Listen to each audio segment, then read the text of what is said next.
बघा वरती जाऊन नारळ तोडूचे असतात ना, मनान तो कोयतो लागता. आता तुमका माडा चढान दाखवतले. ते बघा एक हातात आणि एक पायात घालूचे लागता.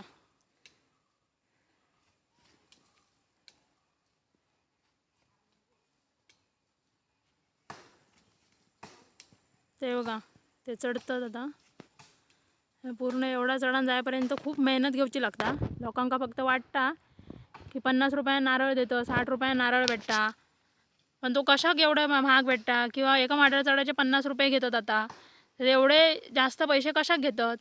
कारण जे चढणारा जो असता ना त्याका इतकी मेहनत घेऊची लागता. ते पूर्ण पायांची सालपाटा निघतात. असं एवढे वर्ष आता चढतात, त्यांच्या पायांची पूर्ण अशी कात्रे कात्रे पडले, ते का खाची पडले आहेत.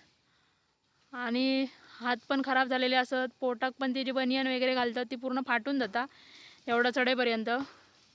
लोकांका फक्त वाटता की हां एवढे पैसे भेटतात हेंका लोकांका, पण ते कशाचे पैसे असतात? ते ह्या कष्टाचे पैसे असतात. त्या फळाचे पैसे तर असतच, पण फळ काढूच्यासाठी जे काही कष्ट करूचे लागतात ना त्याचे जास्त पैसे असतात. त्या मेहनतीचे जा काय मोल असा ना ता असतं ता. पण लोकांचा जीव नुसतो काचकूच होत असता 50-60 रुपये देताना सुद्धा.